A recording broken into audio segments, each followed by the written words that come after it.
Hi everyone and welcome. I'm Joe Brady, your host and guide today as we explore setting up remote cameras for nature photography, something a little different.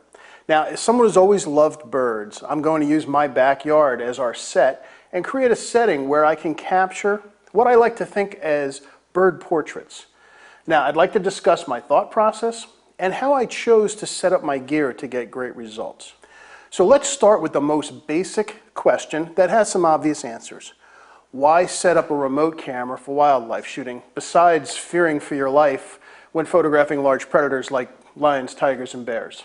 Yes, you say, oh my. Yes, okay. First of all, in the case of my backyard birds, most of them, with a few exceptions, are very skittish and fearful if you get too close. Now, one exception to that is the black-capped chickadee. Now, if you'll pardon my tangent here, I've learned some interesting facts about these birds, and knowing about your subject will help you better understand and anticipate their actions. Now, according to the Cornell Ornithology Lab, the chickadee hides seeds and other food to eat later, and it places each item in a different spot, and a chickadee can remember 1,000 different hiding places. Their calls are very complex, and they communicate information on identity and recognition of other flocks, as well as predator alarms and contact calls. Now, if you've ever heard of chickadee, that's a call that's like chickadee-dee-dee. The more Ds, the higher the threat level. Now, I've noticed that when I fill my bird feeders in the morning, a chickadee is almost always the first to arrive. They come very close, and chickadees are one bird that are not skittish. They'll be arm's length away from me, looking at me, waiting for the feeder to be filled. And they start their call. And I've come to believe it's sort of a breakfast call to all the other birds, sort of a come and get it, breakfast is ready. Also, what I've learned that's very interesting is other species associate with chickadee flocks, and they include nuthatches, woodpeckers, kinglets, creepers, warblers, and vireos. During my days of shooting, I did capture several woodpeckers and nuthatches. Most birds that associate with chickadee flocks also respond to chickadee alarm calls, even when their own species doesn't have a similar alarm call, so they kind of work with each other in that way. Now, I ask you to pardon my diversion into this sort of detail, but I have a reason for this.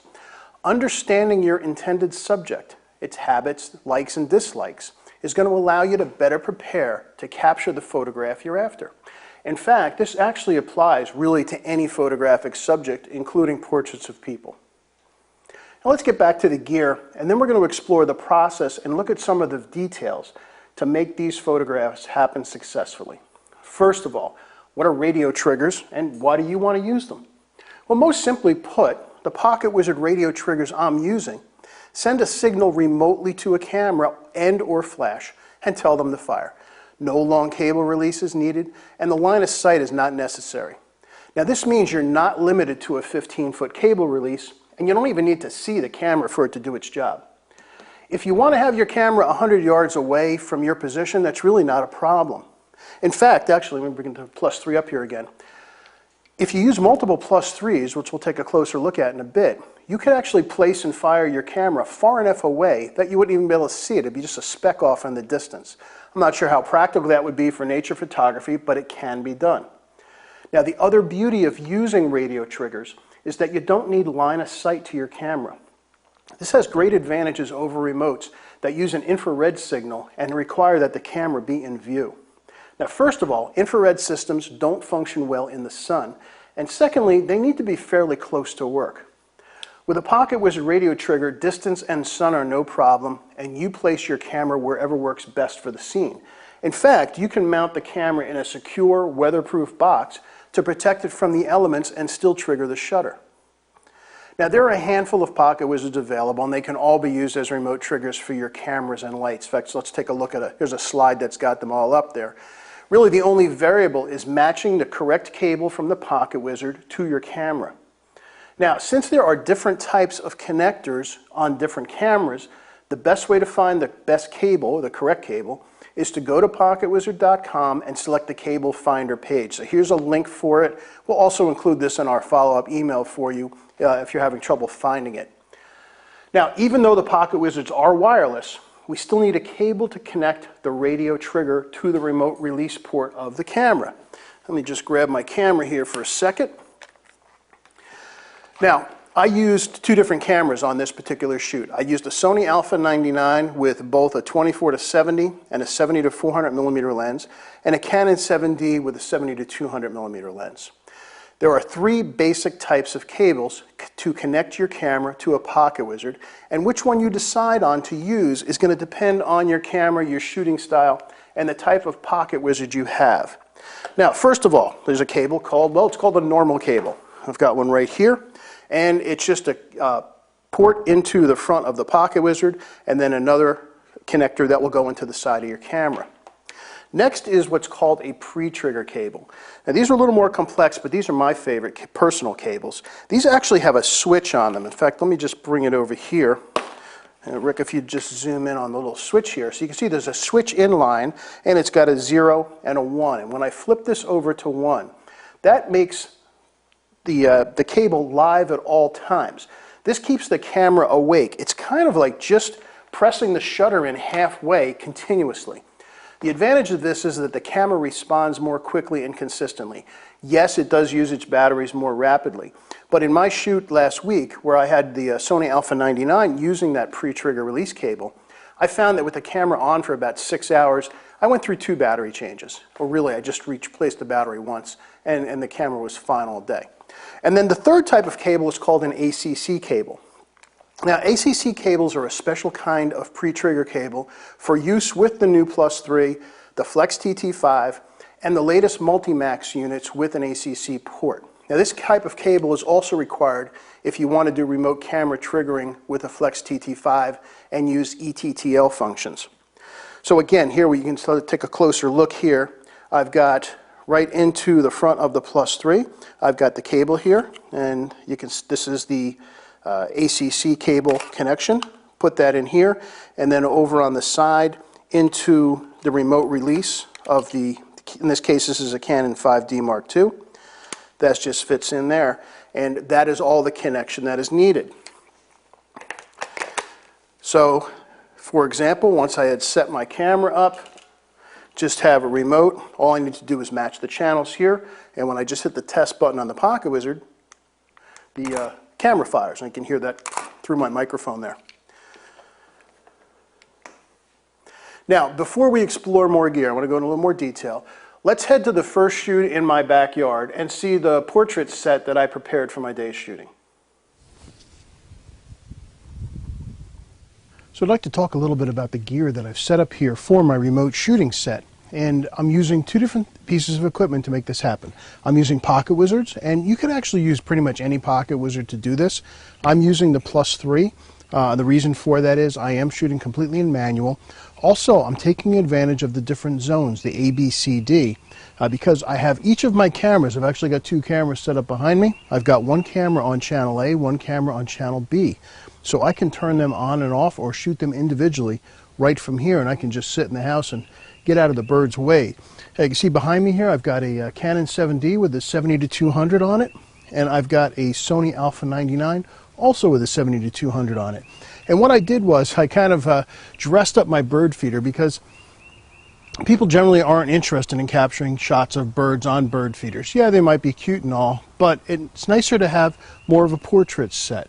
So I created a portrait set for my birds. What I did was I clamped a couple of branches onto my 2 most popular feeders. I've got a suet feeder on one side and another feeder filled with black oil sunflower seed. And what's been really interesting is I've got one branch that runs from one to the other, and some of the woodpeckers have been landing in the middle of the branch, looking around, deciding which one they want, walking over to get some suet, and then walking over to get some sunflower, and that's made for some really nice shots. So let's go over the process. Now, again, I mentioned I'm shooting manually. So in order to do that, I do need to meter. I want to have my camera settings set perfectly for the exposure for the birds. Now, I profiled my Sony Alpha 99, and I've got that loaded in here. So what I'm going to do is, from the position of the feeder back towards the camera, I'm going to take my reading. Now, even though it's a bright sunny day, I'm at 400 ISO because I want enough depth of field to have a good shot of getting the bird in focus. Now, I have my other camera set on autofocus, so we'll talk about that a little bit later. So I'm going to just take the meter in the position of the feeder back towards the camera, and take my reading, and I get f14 at 250th of a second. Now I do want to have a bit of a shutter speed like that because, one, I'm using a long lens even though it's on a tripod, and two, bird movements. They do have a tendency to kind of jerk around frequently, so I do want to have enough shutter speed to really stop that action.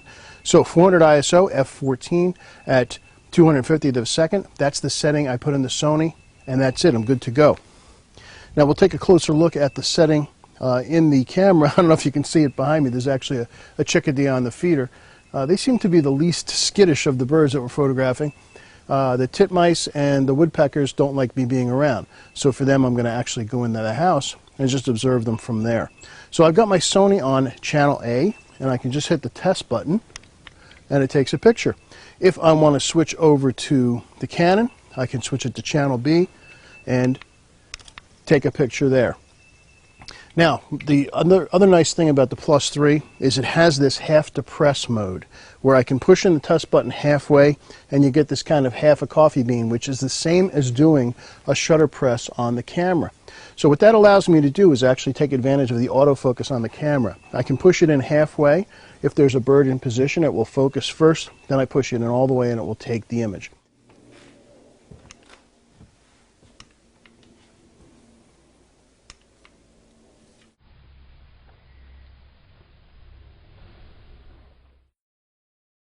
All right, a couple good questions I want to address before we continue on. First of all, someone asked, I would like to use my Flex TT5 and a Mini TT1 to remotely trigger the camera. Can I do this? And the answer is absolutely yes. That's where you need an ACC cable for that, which leads to the next question. Someone asked, what's the difference between a normal and an ACC cable?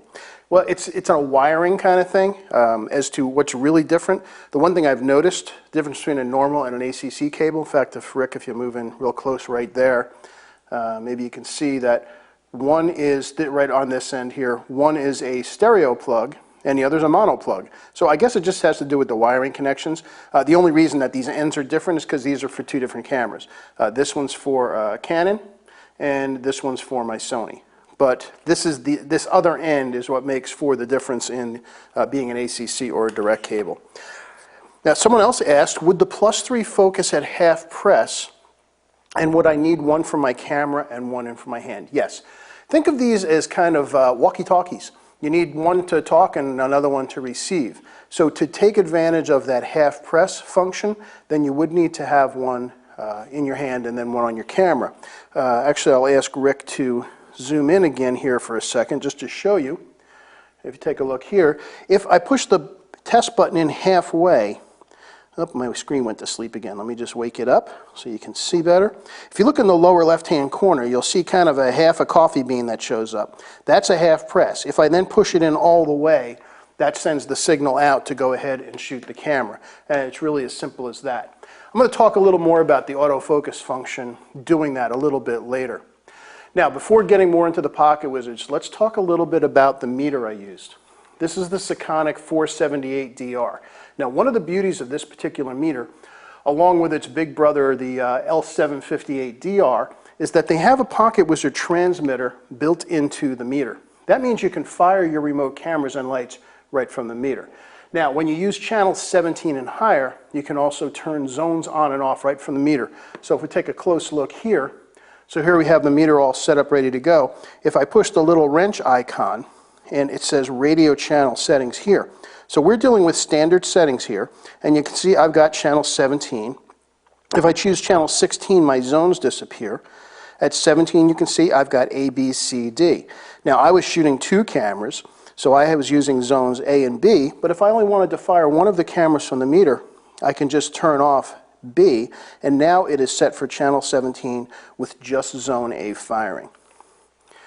That can be very handy, particularly when you're doing your metering for your initial shoot. However, if you want to do the autofocus and you want that half press function that will activate the camera and refocus it, then you would need to have a Plus 3 in your hands. Now, being able to fire your remote system from that meter can be very handy.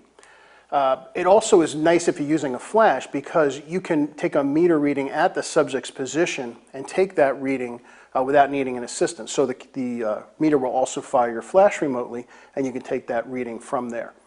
Now, another great benefit of these two meters is their ability to create an exposure profile for your camera. Now, while a subject for another day, as a matter of fact, it's my next webinar, creating an exposure profile for each camera teaches the meter how your camera records light. Basically, what a camera thinks middle gray is, meaning what it thinks its perfect middle exposure is going to be different from camera to camera. And again, my primary camera is a Sony Alpha 99, and I also was using a Canon 7D on this shoot. I found that those cameras, once I tested them using the software called DTS, is that they are half a stop apart. So I did have to make sure to put the profile in for the camera into the meter. Then you get that perfect average exposure. So before we come back and take a few more questions, let's go back to my yard for a few minutes and take a little closer look at the cable setup for our two different remote triggers. Buford, what are you doing? Is it too hot in the sun? Huh? What are you doing? So here's the Sony Alpha 99. In this case, I've got the Pocket Wizard actually mounted onto the hot shoe because I'm not using a flash or anything else on the camera. And what I do want to show you, if I rotate around, is right here I've got the pre-release trigger cable running from the Pocket Wizard Plus 3 into the remote port of the Alpha 99. Now there is a switch on here, 1 and 0. If I have this on 1, which is what I have right now, the camera is constantly ready to go. The advantage of this is that the camera responds very quickly. It doesn't have to do anything. Even though I'm in manual, I can have autofocus on and it will constantly be focusing. If I was in full automatic, it would be metering. Now, all right, so here you can see the side of the Alpha 99. Here's the pre-release trigger cable going into the port. Actually, I can just take this out so you can see. So there's the port. This just, you can see it says remote right on the side there. I just open that door, put the cable in, and that's ready to go. And we can see that that runs from the port up to the side of the Pocket Wizard. We can also see that I have this +3 set for channel A. So here in the Canon camera I have a similar setup. In this case I've actually got my Pocket Wizard connected to the tripod itself with a Pocket Wizard caddy, and then again I have the pre-release trigger running up into the side of the Pocket Wizard. Now on the Canon camera I don't need to use a pre-release trigger. I can just have the standard remote cable, and I have this set for channel B. So if I push in channel B, in fact I'm going to turn my autofocus on here. If I push in channel B, I'm going to turn off channel A so just the Canon camera is being talked to. When I push in the button halfway, the camera focuses. In fact, if I put my hand here, it'll kind of hunt. In fact, let me make the focus way off. As I'm sitting here, the chickadee is actually landed on the other side of the feeder. So even while I'm sitting here videoing, some of the less skittish birds are actually showing up. So if I see something show up on that far branch that I've set up on my feeder, I'm going to go ahead and turn on channel A again. And actually, when I see the bird, if a bird shows up, I'll just hit test and the Sony behind me will take the picture. So anyway, let's take a little closer look at the Canon here. Again, very simple setup. This is set for channel B. I've got a release trigger running into the remote socket of the Canon, and this is set for channel B. Now, if I happen to be lucky enough that I've got two birds in both positions at the same time, I can turn on channel A and B, push the test button in all the way, both cameras will take the shot. The other thing I could do, and I was doing this earlier with some woodpeckers, is had both cameras focused on the same position, but from a different angle and at a slightly different zoom. Then when I hit the test button all the way, again, both cameras shot, and I had multiple kind of points of view of the same bird. Very cool stuff. All right, a couple more questions before we continue on. Someone asked, I want to use the Pocket Wizard to trigger the camera and the flash at the same time. Can it be done? And the answer to that is absolutely. So for that setup, it's called a relay setup. So there's a little bit, one more little piece to do to that. The camera is going to be set up the same way. You've got the Pocket Wizard on top of the camera. You've got whatever cable release you chose to use going from the Pocket Wizard into the cable release port on the side of the camera. On your remote flash, you then have, in this case, a third Pocket Wizard that is going from the Pocket Wizard into the flash's sync port. The one thing you have to remember when you do this is, if whatever number your Pocket Wizard is on your camera, for example, I'm on channel 17 here, the remote flash and the Pocket Wizard connected to it, this Pocket Wizard must be one channel up. It must be on 18. Because really what's going on here is when I use either my meter or a third Pocket Wizard to fire this system, what's going on is the Pocket Wizard in your hand, or my meter, you can probably hear, I can actually use my meter to fire the camera because I have it set for the same channel. The unit in your hand is firing the Pocket Wizard on the camera. This is then sending the signal to the camera to fire. It is then retransmitting one channel up to the remote system. So in essence, the camera is then firing the remote unit for the flash. The reason for that is there is a little bit of a delay. When you push it, the camera needs to do its thing and get ready to fire, and then it will fire the flash. If they were both on the same channel, they would still fire, but the flash is going to be done before the camera's had a chance to catch up. So that's called relay shooting. It's really simple to set up. Really simply, you just make sure the remote Pocket Wizard on your flash is one channel higher. Let's see, so someone else. If your camera is set up for back button focus, will a half press work? When you're doing the half press, I can't give you a universal answer for that because every camera is a little different. But when you're doing the half press, remember this cable is connected into the Pocket Wizard, the camera's remote cable release port. I don't believe there's any way to actually disable this, so it's still going to function regardless of how you have the rest of your camera set up. Let's see, someone asked, can you shoot in burst mode with the Pocket Wizard? Yes, you can. There is a mode on the Pocket Wizard Plus 3s that will allow you to do that. Detailed mode on that, there actually is a mode called high speed repeat. So let's see if I can actually fire that up. Now, I don't have it set up for that right now, but the answer is yes. In fact, if you have specific technical questions like that, the folks from Pocket Wizard are in the chat room, and they can answer all your really technical, specific questions about your camera and your gear, so take advantage of that. Okay, so somebody asked, can the 478 adjust power for the flashes using a plus X and a plus 3? And the answer to that is no. The plus 3 and the plus X are basic radio triggers. They do one thing, they tell whatever that remote unit is to fire.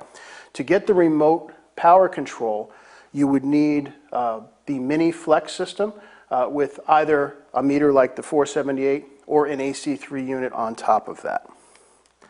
All right, I think that's it for now. Let's continue on. So, as I mentioned earlier, there are a lot of possible cable combinations between the camera models and the Pocket Wizard. So again, take a look at this link on the Pocket Wizard site to find the correct cable for your gear. Now, let's talk about autofocus a little bit. Is it possible to use autofocus when shooting birds? Yes, it is. You can use the half press, the camera will focus. However, once I tried it, I found it to be very unpredictable.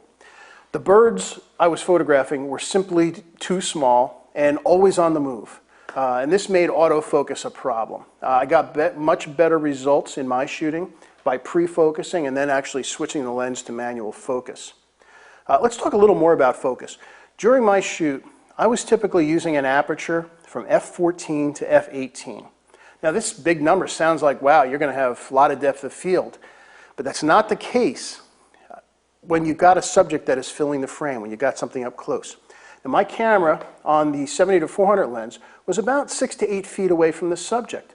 And this is on the Sony Alpha 99, near the perch I had. Now at this distance, with a focal length I was using around 320 to 330 millimeters, this gave me slightly less than 2.5 inches of depth of field.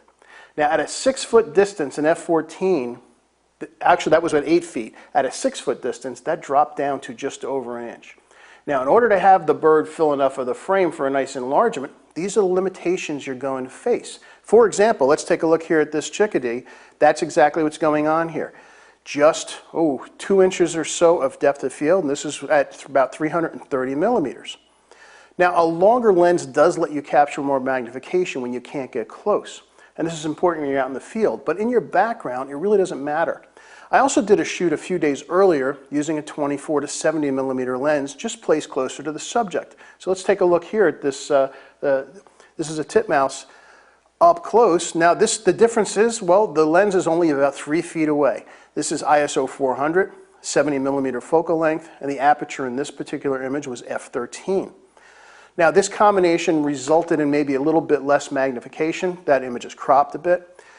But it gave me, because I was a little bit further away and the image wasn't quite filling, or the bird wasn't quite filling the frame as much, it gave me a little more depth of field to play with. In this case, just short of 5 inches. Now, you might think, well, is that really enough? Well, I'll have you take a look at this image, Rick, if you just kind of zoom in on this print over here. It's turned out to be one of my favorite prints from the shot.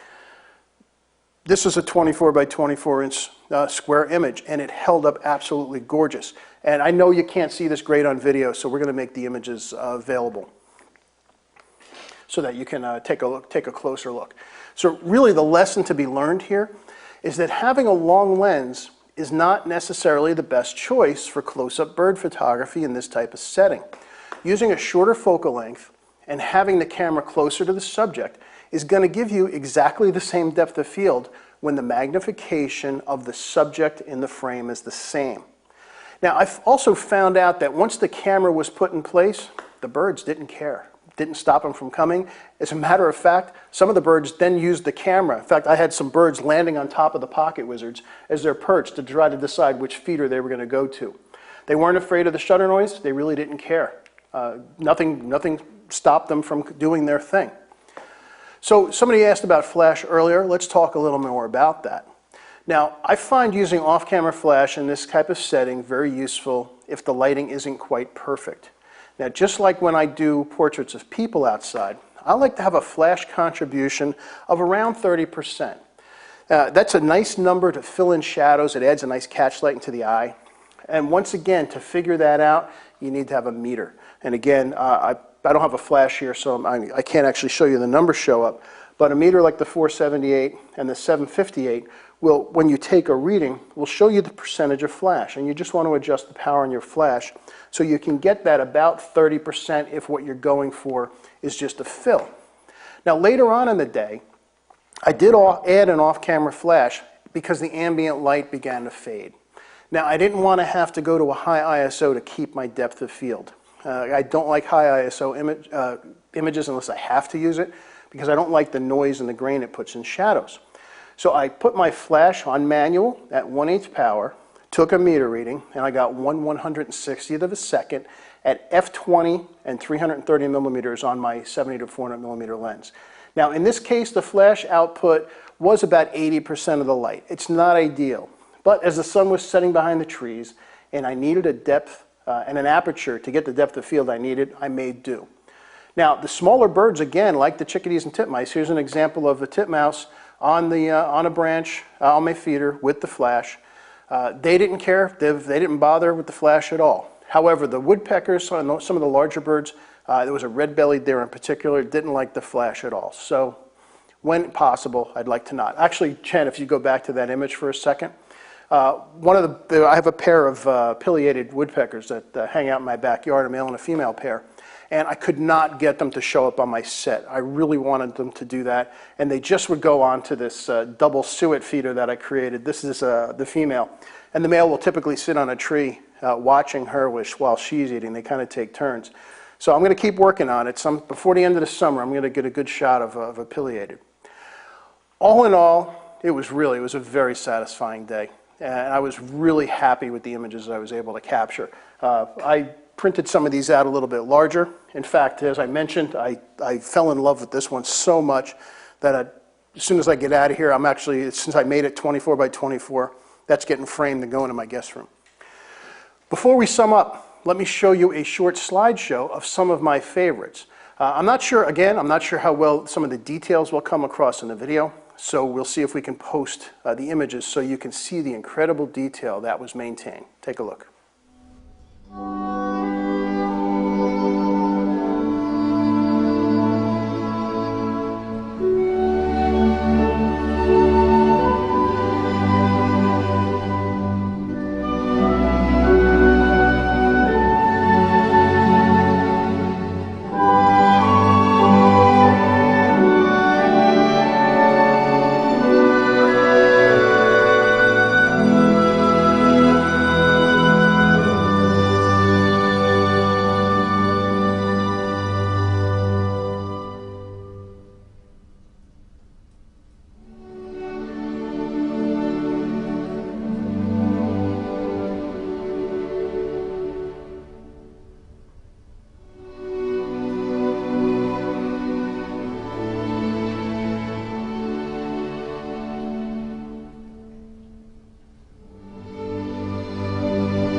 All right, so a couple quick questions. First of all, someone mentioned, they said on the photo of the chickadee there was quite a bit of grain. Was the image significantly cropped? There actually isn't a lot of grain on that. That's one of the limitations of video, particularly when we put stills into the video program. It has to do with the compression that goes on. So that's why I want to make the offer that I will have the images posted on the website so you can actually see them. And you'll see, in fact, that zoom in that you saw was actually a piece of this print right here. Rick, if you'd actually kind of zoom in on this. I don't know if this translates better than what you saw with the still that was shown up, but there's actually very little grain in this. So I'm sorry, it's a function of broadcasting video. That's why we'll make the stills available on the website so that you can take a look. Someone asked about what's the maximum distance of a Pocket Wizard as a remote control. I know for me personally, I've shot them from 200 yards away just because I could. However, that's not a limitation. And again, the guys from Pocket Wizard are in the chat room answering these kind of questions. There are modes on here, including, let's just go through them. There's a long range mode, there's a repeating mode. What the long range mode does, for example, is it sends out the signal for a little bit longer. So you lose maybe a little bit of shutter speed when you do that. The repeater mode turns these things into, in essence, cell towers that repeat. You could actually set these up, say you have one every, I don't know, 500 yards, and technically just have your camera beyond sight. How practical that would be for nature photography, don't know. All right, so again, lenses. It turns out the lenses didn't have as much as big effect as I thought. On the Canon, I was using a 70-200 2.8, but again, I'm using f14 to f18, even f20, so the wide open lens is not important. On my Sony, I had a 24-70 2.8 and a 70-400 4-5.6. Again, f14 to f18. So what have we learned? First of all, if you didn't know it previously, now you know. Pocket Wizards can be used to fire remote cameras, and they don't have the limitations of infrared systems or long cable releases. All you need is a pair of these radio triggers and the appropriate release cable, and you're all set. I hope you see the advantages of having also a handheld meter and setting up your camera in full manual. You might have noticed in a lot of the scenes, although not all of them, I typically had a fairly dark background and then I'd have light colored birds flying in. This would have fooled the in-camera meter, in that case, into overexposing the image. Also, each exposure would have been slightly different as different birds came into the frame. By metering the scene and putting those numbers into my camera, every exposure was perfect and consistent. No underexposed or noisy shadows, no clipped whites and highlights. Now, if you're interested in trying out what we've seen today, I think you'll be much happier with your images if you do create sort of a bird portrait studio by your feeders. The birds seem to like having the branches there. It makes for a very natural image. Generally, birds on feeders, people aren't that interested in. But birds in this kind of portrait setting are very natural looking, and if you're looking to sell images, they're going to be much more saleable. In fact, if I hadn't taken this one and already owned it, I'd consider buying that because I've absolutely fallen in love with that image of the titmouse. Watch the favorite landing spots after you do your set. That's what I did. I set up my branches just using clamps on my bird feeders, and then I sat and watched to see where they liked to land. You can set up one or more cameras. You might have noticed in the video I was using 2 different cameras. In some cases, I had the cameras pointing at 2 different spots so I could get the most variety. In other cases, I had them pointing at the exact same spot so I could get a different point of view, sort of a different camera angle on the same subject. Once the birds see them sitting there, they really very quickly don't take notice anymore. As long as you're not around, it just becomes a normal part of the environment. Now, while I focused on birds, this type of shooting obviously is done the exact same way for most any remote wildlife photography. Observe the location, watch the habits of the animals, and learn from observation what your best vantage point is going to be. Then just sit back and enjoy. So that's it for today. Thank you for watching. I look forward to seeing you online again soon. Until then, be well and keep shooting.